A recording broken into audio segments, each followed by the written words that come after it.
प्रियव्रत जी के वंश में आगे ऋषभ देव जी महाराज हुए। ऋषभ देव जी के 100 पुत्र हुए। उनमें सबसे बड़े पुत्र का नाम था भरत जी महाराज। ऋषभ देव जी अपने पुत्रों को उपदेश देते कि बेटा, ये मनुष्य जीवन हमें भगवान की भक्ति करने के लिए मिला है, इस जीवन का सदुपयोग करो। और ऐसा उपदेश दे करके खुद वन में चले गए, भगवान का भजन करने लग गए। तो ऋषभ देव जी के बड़े पुत्र थे भरत जी महाराज। उन्होंने मन में विचार किया कि मेरे पिताजी भगवान के इतने बड़े भगवत भक्त, पूजा पाठ करने वाले, भक्ति करने वाले, और मैं जो हूँ संसार में पड़ा हूँ, मुझे भी भगवान की भक्ति करनी चाहिए। और ऐसा सोच करके अपने पुत्र को राजगद्दी पर बिठा करके नेपाल में गंडकी नदी के किनारे पर बैठ करके भगवान की भक्ति करने लगे।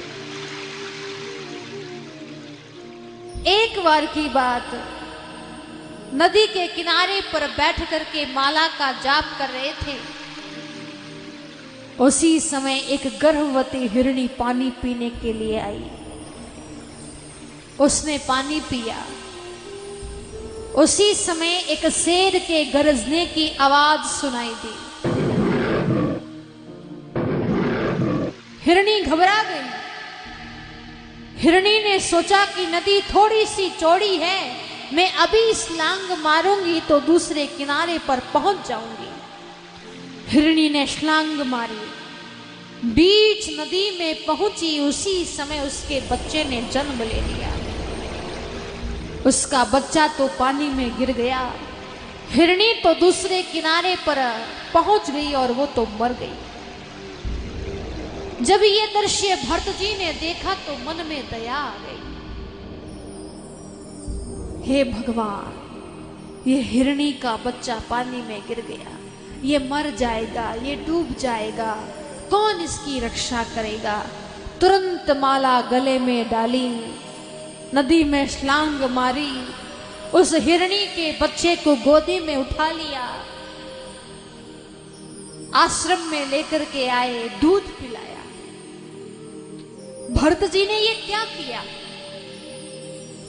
परोपकार किया। और परोपकार करना संत का परम धर्म है। लेकिन ये परोपकार कब तक माना जाता?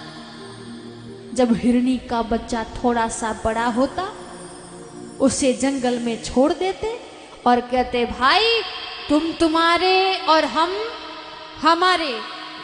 पर भरत जी ने ऐसा नहीं किया। क्यों? क्योंकि भरत जी की ममता उस हिरणी के बच्चे के अंदर फंस गई। सारे दिन उसे नहलाना, दुलाना, खिलाना, पिलाना, उसके साथ खेलना, उसी में लगे रहते।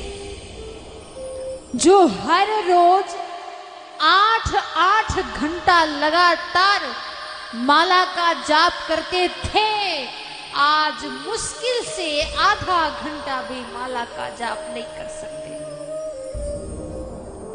एक दिन सोचा, अरे काफी दिन हो गए माला का जाप ढंग से नहीं किया, आज थोड़ा माला का जाप कर लेता हूं।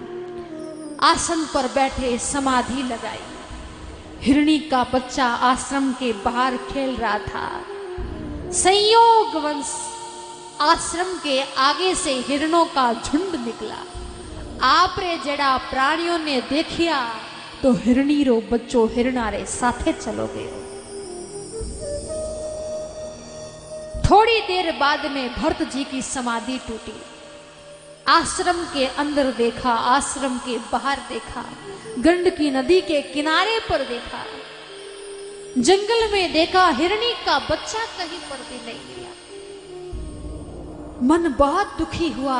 अरे हिरणी का बच्चा, कोई उन्हें खा न जाए, कोई उन्हें मार न दे, बस एक ही चिंता। और उसी वक्त भरत जी का अंतिम समय आ गया। अंतिम समय में न राम की याद, न गोविंद की याद, किसी की भी याद नहीं, बस उस हिरणी के बच्चे की याद। कोई उन्हें मार ना दे, कोई उन्हें खा ना जाए। और उसी वक्त भरत जी के प्राण भरत जी के शरीर से निकल गए। अंतमति सो गति। अंतिम समय में भरत जी महाराज का मन हिरणी के बच्चे के अंदर रहा, तो दूसरे जन्म में उनको हिरण बनना पड़ा। कई लोग अंतिम समय में रहने जना लोग बारे सामने परिवार वालों ने लेन जावे जावे, देखो सा ए कौन आया है, आने देखो ए कौन आया है, ए कौन आया है। अरे भाई साहब, अब वे अंतिम समय में है तो गंगा जल मुंह में दो, गीता जी का पाठ करो, भजन कीर्तन करो, सत्संग करो, वो तो नहीं। आहा, बारे सामने पोते ने लेन जाइए, देखो दादाजी था को पोतो आयो है, और ए पोता ही एन टाइम में गोता देवे।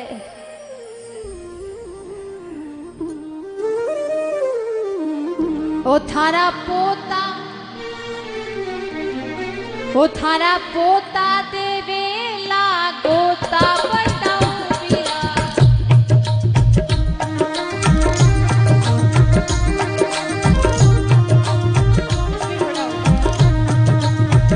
ओ थारा पोता देवेला गोता बताओ बिरा। सुन ले रे थारो हरि बिन तू जो सुन रे।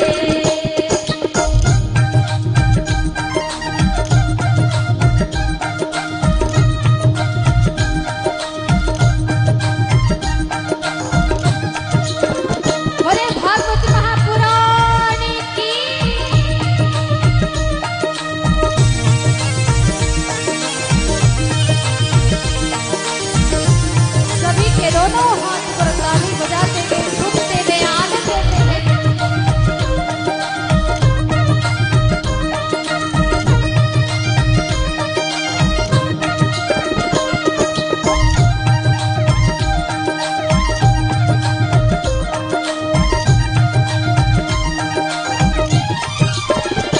हरी कौची हरी कौची पड़ी रेला ऊंची बताओ बिरा। सुन ले रे थारो हरि बिन तू जो सुन रे।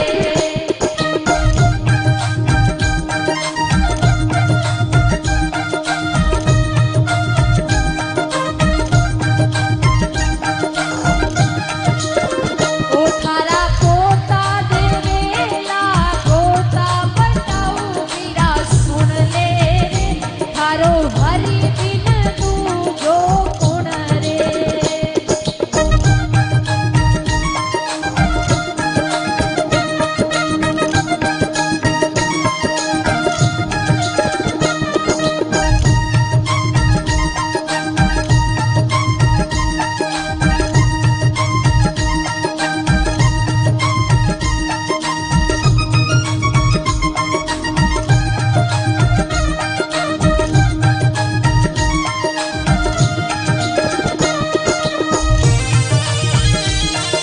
बोले तेजाजी महाराज की। ओ थारा पोता, ओ थारा पोता देवेला गोता बताओ बिरा। सुन ले रे थारो हरि बिन तू जो सुन रे।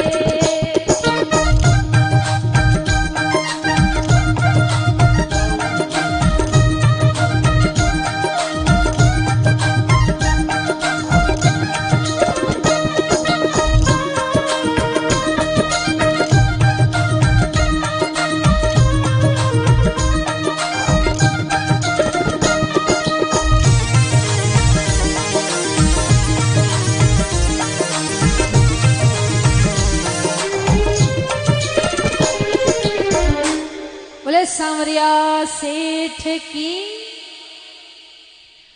थारा पोता देवेला गोता बटाऊ बिरा। सुन ले थारो हरि बिना दूजो कुण। कई लोगारो मन बेटा पोता में वे, और कई लोगारो मन धन में वे। कई कई माता बहना तिजोरियारी चाबियां अपने पास में रखे, राखो नहीं हाँ बैठा जगह सब रखे, पर अब ज्यो ज्यो उम्र बढ़े नी त्यों त्यों आ चाबियां आ मैं मन ने हटाणो है, बुआ ने दे दो, क्योंकि थोड़े देखता देखता आ चाबियारा धनी लोग बन जावेला और थे कुछ भी नहीं कर सकोला।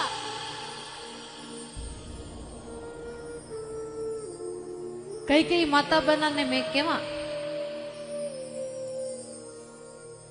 मासा थे बूढ़ा में गया हो, घर में थोड़ो तो काम की नहीं है, कथा माया करो, कथा सुनिया करो।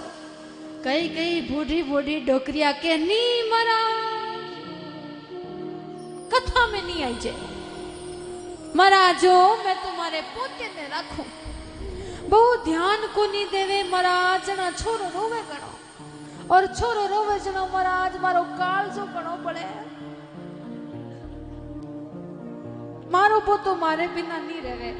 लोसा आप ऊपर पधार जाओ जनो वो की कर रही, तो ज्यो ज्यो उम्र बढ़े त्यों त्यों आप बेटा पोताऊं धन दौलतों धीरे धीरे मन ने हटावणो और मन ने भगवान रे चरणों में लगावणो। अंत मति सो गति, अंतिम समय में भरत जी महाराज का मन हिरणी के बच्चे के अंदर रहा, तो दूसरे जन्म में उनको हिरण बनना पड़ा, पर भक्ति करियोड़ी कदी अलफ नहीं जाया करे। भरत जी ने भगवान की भक्ति की थी, तो पिछले जन्म की सारी बात याद है। मैं भरत नाम का एक राजा था, गंडकी नदी के किनारे पर बैठ करके भगवान की पूजा पाठ कर रहा था, और एक हिरणी के बच्चे के अंदर मेरा मन फंस गया और मुझे दूसरे जन्म में हिरण बनना पड़ा। मन में दुख हुआ कि मुझे एक सीढ़ी ऊपर चढ़ना चाहिए था, मैं एक सीढ़ी नीचे कैसे उतर गया, यानी नर से नारायण बनना चाहिए था, मैं नर से पशु कैसे बन गया, दुख हुआ। पश्चाताप किया तो भगवान ने कृपा की और भरत जी महाराज का तीसरा जन्म एक ब्राह्मण के घर में हुआ। नक्षत्रों के हिसाब से तीसरे जन्म में भी उनका नाम भरत ही रखा। पिताजी ने कहा अरे ये बालक बहुत विद्वान बनेगा, तो कहा बेटा एक छोटा सा मंत्र है गायत्री मंत्र, वो तू मेरे को बस याद करके सुना दे। भरत जी ने सोचा कि यदि मैं पिताजी को मंत्र याद करके सुनाऊंगा तो कल पिताजी कह देंगे लो ग्रह शांति का मंत्र याद करो, फिर बोलेंगे कि फलाना के वहां पर शादी हो रही है, शादी करा के आ जा। तो जिन झंझटों से बंधनों से मैं छूटना चाहता हूं उनमें तो मैं वापस बंध जाऊंगा। तो मंत्र याद तो था पर पिताजी को नहीं सुनाया। मंत्र रटाता रटाता पिताजी थक गया। पिताजी ने कहा अरे ओ है केड़ो जड़ वे जड़ो, तो प्यार से भरत जी का नाम जड़ भरत रख दिया। सब लोग जड़ भरत कहवे। मंत्र रटाता रटाता पिताजी तो गया भगवान रे धाम। पीछे माताएं सती हो गई। अब भरत जी के भाइयों ने भरत जी के साथ में अच्छा व्यवहार नहीं किया। भाइयों ने कहा कि जड़ भरत घर में बैठे रहने से कुछ नहीं होगा, काम करना पड़ेगा। जाओ खेत में जाओ, खेत की रखवाली करो। भरत जी महाराज खेत में गए। मन में विचार किया कि यदि आज मैंने खेत की रखवाली सही तरीके से की तो कल भाई लोग और भेज देंगे, लो जाओ खेत की रखवाली करो, तो करो ही मत।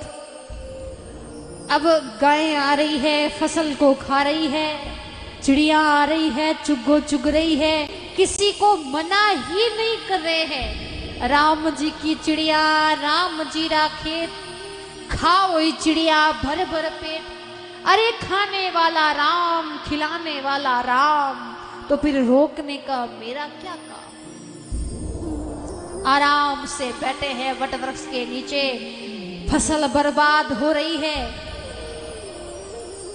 भाई लोग आए देखने के लिए, देखा ओ हो जो नुकसान हो रहा है, जो नुकसान हो रहा है। भाइयों को क्रोध आया और भरत जी को घर से निकाल दिया।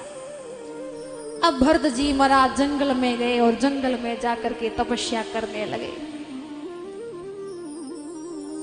जिस वन में बैठकर के भगवान की तपस्या कर रहे थे, उसी जंगल का राजा भील, उसके कोई संतान नहीं थी। उसने भद्रकाली मां से मनौती मांगी, हे मां, यदि मेरे एक पुत्र हो गया तो एक नर बलि आपके चढ़ा दूंगा। तो संयोग वंश भील राजा के एक पुत्र हो गया। सैनिक गए, एक व्यक्ति को पकड़ा, लेकर के आए, स्नान कराया, अच्छे वस्त्र पहनाए, अच्छा भोजन कराया, माता के मंदिर में लेकर के गए। पर वो आदमी मौको दे कन्वटे 9 2 11 हो गयो, भाग गयो। अब सैनिक उसके पीछे दौड़े, वो तो मिला नहीं, पर रास्ते में जड़ भरत जी महाराज बैठे थे। सैनिकों ने कहा, रे कोई बात नहीं, वो गया तो उसको जाने दो, ये ठीक है, हट्टा कट्टा, इसको पकड़ दो। भरत जी को पकड़ लिया। अब भरत जी को लेकर के गए, स्नान कराया, अच्छे वस्त्र पहनाए, अच्छा भोजन कराया, माता के मंदिर में लेकर के गए, माला पहनाई, म्यान में से तलवार बाहर निकाली, तलवार भरत जी की गर्दन पर रखी। भद्रकाली मां ने मन में विचार किया कि यदि मैंने भगवत भक्त जड़ भरत की रक्षा नहीं की तो भगवान मुझे कभी माफ नहीं करेगा। और जैसे ही भील लोग भरत जी महाराज का मस्तक काटने वाले ही थे कि भद्रकाली मां मूर्ति में से प्रकट हो गई और भील लोगों का उद्धार कर दिया और महात्मा जड़ भरत जी को बचा लिया। बोले भद्रकाली माता